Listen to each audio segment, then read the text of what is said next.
பொழுது விடிஞ்சு 1 மணி நேரம் ஆகுது, இன்னும் ஸ்ட்ரீட் லைட்ல எரிஞ்சிட்டு இருக்கு. ஆஃப் பண்ணலையா? எல்லாரும் லைட் எரியலன்னு கம்ப்ளைண்ட் கொடுப்பாங்க, நீங்க எரியுதுன்னு குடுக்குறீங்க. எந்த இடம்? Besant Nagar beach road sir. 1 வருஷமா அங்க எரியவே இல்லையே. ஆக்சுவலா அங்க எரியறது எங்களுக்கே தெரியாது. ஹலோ, கம்ப்ளைண்ட் பண்ணிட்டு இருக்கேன், என்ன பொறுப்பே எல்லாம் பதில் சொல்றீங்க? போனை நீ வைக்கிறியா? நான் வச்சிருக்கேன். மணி சார். ஹலோ, யாருங்க சார்? விடிஞ்சு 1 ஹவர் ஆச்சு, இன்னும் பெசநகர் பீச் ரோட்ல லைட் ஆஃப் பண்ணல சார். லைட் ஆஃப் பண்ணோம், அவ்வளவுதானே? ஆஃப் பண்ணிடலாம் சார்.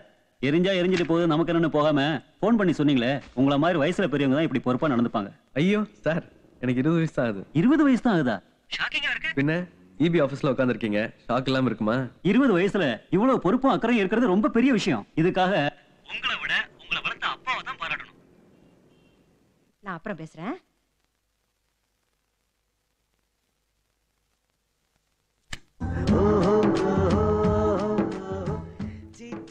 பாட்டை எப்போதுமே மெதுவா வச்சு கேட்கணும், சரியா?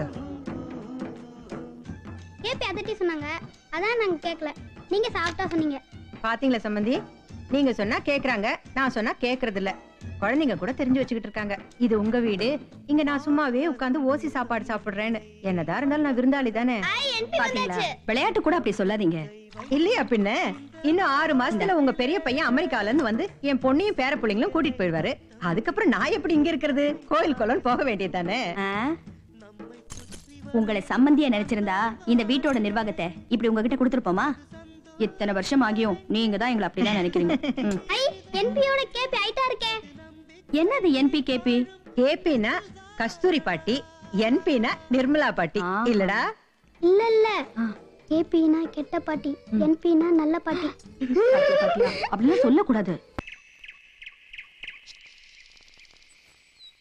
என்ன ஜானகி, நம்ம ஐட்டம் கிடைச்சதா? அப்புறம் ஏன் லேட்டு? கேபியே இந்த பேங்க்ல ஃபுல்லா அலைஞ்சு போனக்காக வாங்கிட்டு வந்திருக்கேன். என்ன வாசனையே சரியில்லையே. லோக்கல் சரக்கு ஒரிஜினல் பிராண்ட் கிடைக்கல, கொஞ்சம் எனக்கு அட்ஜஸ்ட் பண்ணிக்கயா. ஐயோ தாதா, இத ஃபுல்லா முடிச்சிட்டு போறியா? இதுல என்ன மிச்சம் வைக்கிறது? வாட்டர் ஆஃப் கிக்கே இல்ல, கண்ணுல தண்ணியும் வரல. இதெல்லாம் ஒரு மிளகா பச்சியா? அப்பா, காரம் ஆகாதுன்னா அதையே சாப்பிடுங்க. டிஸ்டர்ப் பண்ணாதம்மா. தவர் கடைசி காயின் போட போறேன். சாமி சாமி, தாத்தாவுக்கு மைனஸ் வேணும். இப்ப நான் ஜெயிச்சிட்டேன்னா நீ சொன்ன மாதிரி செய்தே ஆகணும். சாமி சாமி, தாத்தாவுக்கு மைனஸ் வேணும். சாமி உன்னை ஏமாத்திருச்சே. நான் வின் பண்ணிட்டேன், நீ சொன்ன மாதிரி செய். பண்ணணுமா? கண்டிப்பா. அம்மா இருக்காங்க தாத்தா. இத பார்க்கணும்னு சொன்னதே உங்க அம்மா தான். ஒரே ஒரு தடவை எனக்காக.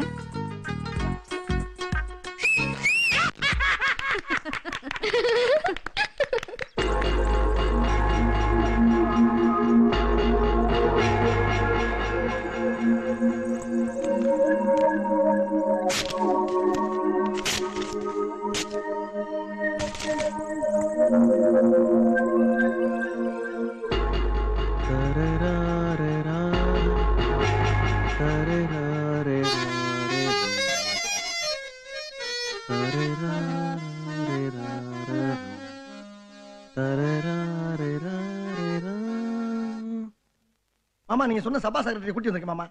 வாயா. வணக்கம் சார். வணக்கம் இருக்கட்டும். என்னது ஃபங்க்ஷனுக்கு நான் வர முடியாது. ஏன் சார்? நீ அடிச்ச இன்விடேஷனை நீயே படி. தலைமை நீங்க வாழ்த்துறை ஜி பாண்டுரங்கராவ். சார், பாண்டுரங்கராவ் தமிழ்ல மியூசிக் போடலன்னாலும் அவர் பெரிய ஞானஸ்தான், அவரை விடு. மேல படி. அப்புறம் KS கிருஷ்ணமூர்த்தி. அடுத்தது படி. நம்ம அதான் படி. CR கண்ணன். போதும், அவன் பேரை முன்னாடி சொல்லாத. ஃபங்க்ஷனுக்கு வரமாட்டேன்னு சொன்னது ஏன் சார் நீயே? அதான். நீங்களும் அவரும்? நானும் அவர் எப்படின்னு தெரியுமில்ல, தெரிஞ்சுக்கிட்டு தான் அவர் பேரை போட்டிருக்கிய. இல்ல சார், அவரும் ஒரு மியூசிக் டைரக்டர் தானே. யார் யார் சொன்னா அவன் மியூசிக் டைரக்டர்னு? மியூசிக் பத்தி அவனுக்கு என்ன தெரியும்? ஏதோ மணவாளன்னு ஒரு பெரிய கலைஞனுக்கு விழா எடுத்து பண முடிப்பு கொடுக்க போறீங்க, அந்த மேடையில போய் ஒரு குடிகாரன் உட்கார வச்சுட்டு. சேச்சே. இல்ல சார். என்ன இல்ல சார்? அவனுக்கு மியூசிக் போட தெரியாது, நல்லா தண்ணி போட தான் தெரியும். பாரு, உனக்கு அவனை பிடிச்சிருக்கலாம், பிடிக்காம இருக்கலாம். என்ன பொறுத்த வரைக்கும் அவன் என் கால் தூசிக்கு சமம். அவன் வர்ற இடத்துக்கு நான் வரமாட்டேன். கஜபதி, ரெக்கார்டிங் கேன்சல் பண்ணு. ராஜகுமாரன் குதிரை மேல வந்தான். சான்ஸ் வந்திருக்கு. சினிமா சான்ஸ் இல்ல, கார்த்திகை மாசம் வருது இல்லையா, ஐயப்பன் பாட்டுக்கு இசை அமைக்கணுமா, அதுக்கு மியூசிக் போட்டா கூட மியூசிக் டைரக்டர் தானே, நல்ல கணிசமான தொகை தரேங்கிறாரு. பக்தி பாடல் போற வழிக்கு புண்ணியமா இருக்கும். அதுக்காக நாம போறோம்னு சொல்ல, மலை ஏறி போறவங்க இந்த பாட்டை பாடிக்கிட்டே போனா அவங்களுக்கு புண்ணியமா இருக்குன்னு சொன்னேன். பணம் போடுறவர் இல்லையா, ஒரு சின்ன கண்டிஷன் போடுறாரு. என்ன கண்டிஷன்? சுமதி தான் பாடணுங்கிறாரு. யாரே அந்த சுமதி? சின்ன சின்ன மானே சிங்காரமானே அவதான் பாடினா. KR பாரதி என்னோட கண்டுபிடிப்பு. அவன அண்ணாவா உனக்கு? ஐயோ ரொம்ப பிரபலமா இருக்காரா, வாய் தவறி வந்துருச்சு. நான் வேணா வாயை கழுவிடுறேன். சரி கூப்பிட வர. சார் வாங்க. நீங்கெல்லாம் அப்போ புறப்படுறீங்களா? இருக்கட்டும் இருக்குது. எல்லாம் அண்ணாவோட குழந்தைங்கள, பக்கத்து வீட்டு குழந்தைங்க. அண்ணாவுக்கு குழந்தைன்னா ரொம்ப உயிர், நேரு மாமா மாதிரி. என் பேர் சங்கரன், ராகம் கேசட்ஸ் ப்ரொப்ரைட்டர். கருமாரியாத்தா என்ன கொஞ்சம் பார்த்தா, இது அவருடைய கேசட். எல்லா கோயிலும் ரொம்ப பிரபலம். எல்லாம் அவர் சொன்னாரு. நீங்க யாரையும் சொன்னீங்களாமே, அவங்களே பாடட்டும். ஆனா நான் சொன்ன நேரத்துக்கு வரணும், சொல்லி கொடுத்ததை தான் பாடணும். அது என் கண்டிஷன். ஒரு சின்ன உதவி. என்ன? பக்தி பாட்டெல்லாம் சினிமா மீட்ல போட்டாதான் நல்லா விக்குது. அதனால KR பாரதியோட டீனேஜ் பாட்டு ரொம்ப பாப்புலர், ஊரெல்லாம் பாடுது.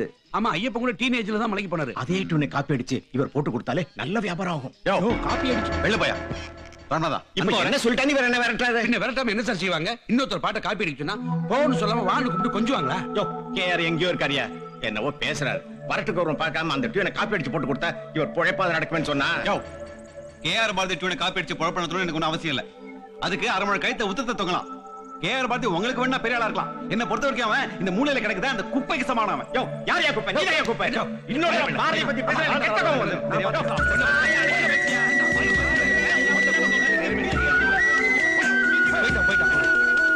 இல்ல தெரியாம சொல்றேன். வேண்டாம். கால்ல வந்து கெஞ்சி கேட்டுக்கிறேன். உள்ள வாங்க. நான் உங்களுக்கு கேட்கணும். கேட்கல. நான் உங்களுக்கு சான்ஸ் கேட்கவே இல்ல. பிச்சை எடுக்கலாம். இல்ல, நான் இனிமே அந்த தப்பா பண்ண மாட்டேன். அண்ணா, வறுமையில் செம்மைன்னு சொல்லுவாங்க. அது நீங்க, நான் இல்ல. என்ன மன்னிச்சு. நான் விடுறா. வா.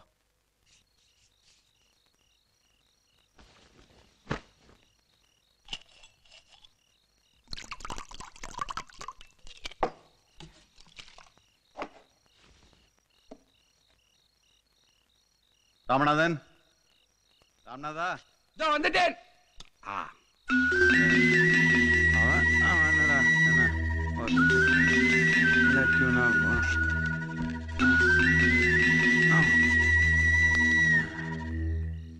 வணக்கம்மா. வணக்கம் சார், நான் நிர்மலா. உங்களதான் நல்லா தெரியுமே. இவர் எங்க பத்திரிகை போட்டோகிராஃபர். ஹலோ. பேட்டி ஆரம்பிச்சிடலாமா? என்ன, எந்த ஊர்ல இருந்து வந்தீங்க? உங்க முதல் படம் எது? இப்படி வழக்கமான கேள்வி தானே. இல்ல சார், வேற எதை பத்தி? இப்போ சினிமா, அரசியல், எழுத்துன்னு எந்த துறையை எடுத்துக்கிட்டாலும் ரெட்டையர்களா இருக்க வரைக்கும் ரொம்ப புகழோட இருக்காங்க. அதே பேர் பிரிஞ்சுட்டா ஒருத்தர் புகழோட இருக்காரு, இன்னொருத்தர் இருக்கிற இடமே தெரியாம போயிடுறாரு. ஏன் இப்படி ஆகுது? பிரபலமா இருந்து பிரிஞ்சிட்ட சில ரெட்டையர்கள்ட்ட இத பத்தி ஒரு பேட்டி எடுக்கிறோம். தீபாவளி இஷ்யூ கவர் ஸ்டோரிக்காக. மோஸ்ட்லி எல்லா ரெட்டையல்ட்டையும் எடுத்துட்டோம். நீங்களும் CR கண்ணன் தான் பாக்கி. இப்போ உங்க பேட்டி முடிஞ்சோடனே நேரா கண்ணன் சாரை தான் பார்க்க போறோம். பேட்டி ஆரம்பிக்கலாமா? கேளுங்க. பூவோட சேர்ந்த நாரும் மணக்கும்னு சொல்லுவாங்க. நீங்களும் பாரதியும் ஒன்னா இருந்தப்போ நல்ல பூமாலையா வாசனையா இருந்தீங்க. ஆனா அவரை விட்டு பிரிஞ்சு வந்ததுக்கு அப்புறம் நீங்க அவ்வளவா மணக்கல. அதனால அவருதான் பூ, நீங்க வெறும் நாருன்னு சினிமா இண்டஸ்ட்ரியில பேசிக்கிறாங்க. அத பத்தி நீங்க என்ன பத்திரிகையில இருந்து வரீங்களா இல்ல பூக்கடையில இருந்து வரீங்களா? பூ நாருன்னு. இல்ல, நான் அப்படி கேட்கல சார். பாரதி சாரை விட்டு பிரிஞ்சதுக்கு அப்புறம் 3 படம் தனியா பண்ணாரு. 3 படத்துலயும் பாட்டெல்லாம் ஹிட் ஆச்சு. ஆனா படம் ஹிட் ஆலையே. அதுக்கு இவர் என்ன பண்ணுவாரு? இவர் மியூசிக் தான் போட்டாரு. படம் டைரக்ட் பண்ணது இவரா? கதையில இருந்து ஆரம்பிச்சு எல்லாமே சொதப்பல். அவன் நார் அடிச்சுட்டான் படத்தை. இவரை போய் நாருங்கிறீங்க. இல்லங்க, நான் அந்த ஆங்கிள் கேட்கல சார். நீங்க சொல்லுங்க, பாரதியும் நீங்களும் பிரிஞ்சதுக்கு என்ன காரணம்? ஒரு தெலுங்கு படத்துக்காக நானும் கண்ணனும் ஹைதராபாத்ல ஒரு கெஸ்ட் ஹவுஸ்ல கம்போஸ் பண்ணிட்டு இருந்தோம். ஒரு நல்ல டியூனுக்காக ட்ரை பண்ணிட்டு இருந்தோம். திடீர்னு கூட இருந்த ப்ரொடியூசர் டைரக்டர்லாம் எந்திரிச்சு நின்றுட்டாங்க. என்னடான்னு வாசல பார்த்தா அந்த படத்தில் நடிச்சிட்டு இருக்காரே ஹீரோ, ஆந்திராவிலேயே பெரிய பாப்புலர் ஸ்டார்மா, அவரே கம்போசிங் வந்துட்டாரு. பணம் போட்ட ப்ரொடியூசரே அந்த நடிகருக்காக எந்திரிச்சு நிற்கும் போது புது மியூசிக் டைரக்டர் நாங்கள் உட்காந்துருக்க முடியுமா? நான் ஒரு மரியாதைக்காக எந்திரிச்சு நின்னம்மா. இது தப்பா? என்ன தப்பு இல்லையா? எழுந்து நின்னதை வேணா மரியாதை எடுத்துக்கலாங்க. காலில் விழுந்தது எப்படி மரியாதை எடுத்துக்கிறது? எங்க சினிமாவில் காலில் விழுவுறதெல்லாம் ரொம்ப சகஜம்மா. அப்படியே விழுந்தாலும் யார் காலில் விழுறோம்? நிறைய அனுபவம் உள்ளவங்க, சாதனை பண்ணவங்க காலில் விழுறோம்.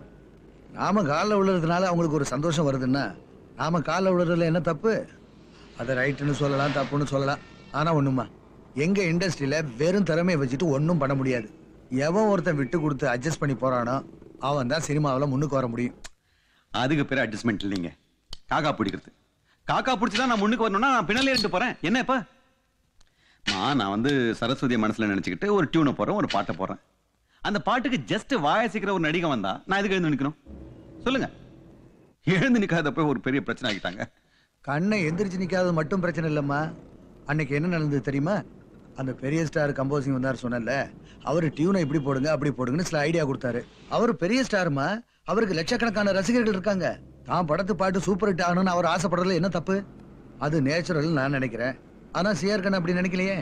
நீ என்ன எனக்கு டியூன் சொல்லி கொடுக்கறது, நான் உனக்கு நடிப்பு சொல்லி கொடுத்தா நீ ஒத்துக்குவியா அப்படின்னு ஏகப்பட்ட பிரச்சனை பண்ணிட்டாமா. இவன் பேச பேச அந்த பெரிய நடிகருடைய முகத்தை பார்க்கவே பாவமா இருந்துச்சுமா. முன்ன பின்ன தெரியாத நடிகனை பார்த்தா பாவமா இருக்கு. வருஷ கணக்கா பழகின ஃப்ரெண்டு படத்துல இருந்து தூக்குறாங்க. பாரதிக்கு என்ன பார்த்தா பாவமா இல்லையா? உங்க 2 பேரையுமே அந்த படத்துல இருந்து 2 தூக்கிட்டாங்க. பேரையும் தூக்கலீங்க, என்ன மட்டும் தான் தூக்குனாங்க. நம்ம ஊர்ல எல்லாத்தையும் போட்டு அமுக்கிக்கிட்டு கமுக்கமா பேசாம இருக்க பாருங்க, அவன் தான் நல்லவன். மனசுல பட்டதை பழிச்சுன்னு சொல்றவன் பொல்லாதவன். நான் என் மனசுல எதையுமே போட்டு ஒளிச்சு வச்சுக்க மாட்டேங்க. மனசுல பட்டதை பட்டுன்னு சொல்லிடுவேன். பாரதி பேசவே மாட்டான். ஆமா ஆமா, அவர் பாரதின்னா அண்ணா விவித பாரதி பேசிக்கிட்டே இருப்பாரு. இல்ல கூல்ட்ரிங்க் நல்லா கூலா இருக்கு, சாப்பிடுங்க. எதுக்காக என்ன படத்துல இருந்து தூக்குனாங்கன்னு தெரியுமா உங்களுக்கு? சொன்னான் அவன், அப்பா எங்க படத்து ஹீரோக்கு நீ மரியாதை தர மாட்ட, அதனால உன்னை படத்துல இருந்து தூக்கிடுறோம் அப்படின்னு கழுத்து பிடிச்ச வெள்ளத்துல இருந்தாலும் சந்தோஷப்பட்டிருப்பாங்க. என்னங்க இது, குடிச்சிட்டு வந்து ரெக்கார்டிங் தியேட்டர்ல கரடா பண்றேன்னு சொல்லி ஒரு ஒரு ஒரு பொய்யான கதை ஜோடிச்சு அவமானப்படுத்திட்டாங்க. சரிங்க, இப்போ என்ன படத்தை விட்டு தூக்கிட்டாங்க, பின்னாடியே பாரதியா வந்துட வேண்டியதானே?